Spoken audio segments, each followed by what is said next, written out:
Welcome back to Beyond the Benefits with Savoy. My name is Scott Blackburn, the Director of Specialty Benefits here. We're going to talk to you today about two very important but very pressing and time-sensitive issues. New Jersey State Disability, the TDB plans, and what's coming for 2025, as well as the newly minted Delaware state-mandated disability and PFL plans.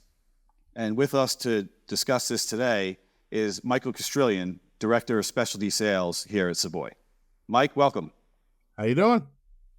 Thank you for Doing having well. me. Yeah, doing well. Thanks for coming on and spending a couple minutes. Obviously, again, these are two very important issues that we want to get out to people right away due to the time-sensitive nature. So why don't you tell us the three things that we need to know about New Jersey and the TDB benefits? Yeah, Scott, what I like to do is I like to keep things very simple, very quick. For people that may not watch the whole video, if you just watch the first couple of discussion points where we discuss the three things you need to know, that's all we ask. For TDB, it's real simple. Privatizing TDB is not all about the savings. There is some savings, and it can be significant in specific cases, but that's not the reason why you sell private plans for TDB. You're enhancing the benefit and the experience overall for the employees and the employers. We are also focusing on groups of 25 lives or more. So that's the second thing you need to know. Third thing, and probably the most important, is obtaining the AC 174 form. That is going to be your price of admission, your ticket, whatever you need to consider it. That's what's going to get you quotes. So if you can obtain the AC 174 form for a group of 25 lives or more that work in the state of New Jersey, and you recognize the fact that you're not just saving money, you're also enhancing the benefit. Those are the three things to know about TDB. So you mentioned the AC 174 form. I know sometimes that's not just at someone's fingertips. So what are the ways to obtain that so we can tell our groups how to get it and how to easily access it? Well, we do have instructions on how to go online and download each individual form, but it is important to note that the employer has to do that. That is not a tool that's available readily for brokers. But the first line of defense is to ask the group's accountant. It typically is a form that they do file each year. By law, the state of New Jersey has to provide this form to every employer group in New Jersey by August 31st. So someone in the company has it. They may not have recognized what it was, but it is filed somewhere. Okay, great. So we'll get those instructions out as well. Okay, well, now what are the three things to know about Delaware State Disability and the PFL? Well, first and foremost, despite the fact that the plan doesn't go into effect until January 1st of 2026, brokers essentially have 3 weeks left to write these plans. After right around Thanksgiving, the window's going to close, and the employers that are not on private plans are going to be forced into the state plan. So the number one thing to know is you have 3 weeks to save your clients from having the state insure them. Get quotes now. That's the second thing. Because of the requirements of the law, groups over 25 lives are incredible prospects for this benefit. It's very simple to get quotes. It's very simple to enroll, and you can save your employers 1 year of premium by just simply getting them a quote. Great. Yeah. And, this is brand new to the state of Delaware. So obviously something that, we want groups to take advantage of and something that we can certainly help them navigate. But again, the time is of the essence with that December 1st date. All right. Well, what's the call to action here? Get quotes. We cannot stress it enough. Send in your cases to specialty at Savoy Associates, and let's get them quoted. That's number one. For New Jersey, you need to obtain that AC 174 form. Essentially, the AC 174 form is the experience for the group for the past 3 years. So it very clearly outlines what premium they've paid, what the payroll looks like, and what claims have been paid. So the AC 174 form tells a carrier everything they need to know to get them a quote. For Delaware, all we need is a census. Include date of birth, gender, job title, and salary, just like you would for any other disability product, and we'll get you a quote. Carriers are waiting. They are aggressively quoting these cases, despite the fact that it's fourth quarter. They're still going after this benefit, and they want to get you proposals very quickly. Delaware, the window of opportunity essentially closes by Thanksgiving. New Jersey opportunity closes at the stroke of midnight on New Year's Eve. But remember, we are dealing with states here, so implementation time is extended. Don't delay. We need to get this in as quickly as possible to ensure implementation. Absolutely, and that's great advice. Make sure we get these in as quickly as we possibly can, just to ensure the timeliness of approval. All right, well, we talked about the how. Let's talk about the why. What are the advantages of privatizing NJ state disability, or TDB? Well, what you have here is a tale of two states. New Jersey TDB has been around for decades. So they are tried and true. They do know what they're doing. For most of that time, they insured 95% of the state.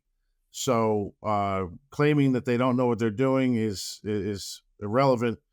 But you have to understand that if you privatize, the broker and the client have control of employee satisfaction. If there's a claim issue, if there's a billing issue, if there's any kind of issue within the plan, the client and the broker both have someone to go to find a solution. When it's insured by the state, you have no recourse whatsoever. Private carriers employ professional claims examiners. These are people that have been trained, who deal with claims every day, know the nuances of a residual disability, and simply are able to adjudicate a claim professionally. The state employs state employees, and I don't mean to look down on state employees, but state employees were hired to do something else, and they're put into a place where they're adjudicating claims, which up until 2020 was fairly simple. If you couldn't work, you got a benefit. Now they introduced residual disability, which now requires a very complicated calculation, gathering more data, and essentially just more time. So there's a learning curve there. In addition, by law, the state has 6 to 8 weeks to adjudicate a claim. That's their metric. And for the reasons I stated before, that's why they've gotten that additional time.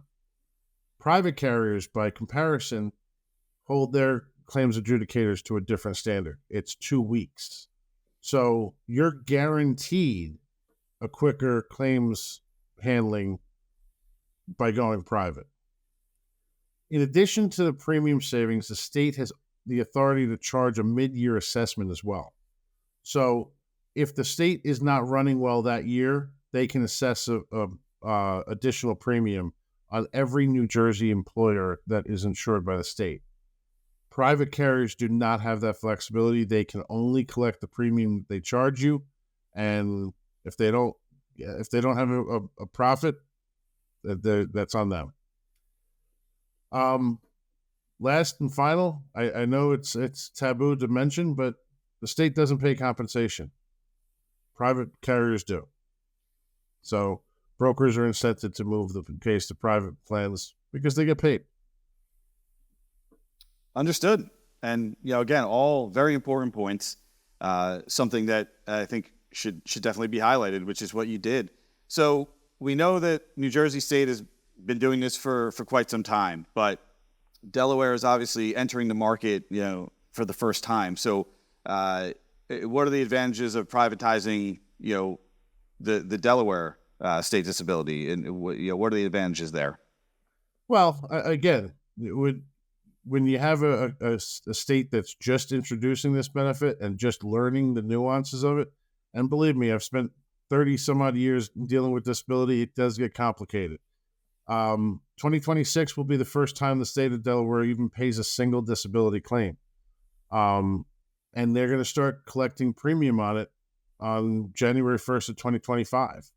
Do you really want your clients to be the guinea pigs that the state is going to start paying claims on? Privatizing prevents Delaware employers from having to pay premium for one full year before claims even begin to be paid. It's silly to me to even think of charging premium on a plan that's not going to be payable, but the state's doing that. Essentially, what they're looking to do is fill their coffers with some money so they can start paying claims on January 1st of 2026. Private carriers are simply well-versed in the laws.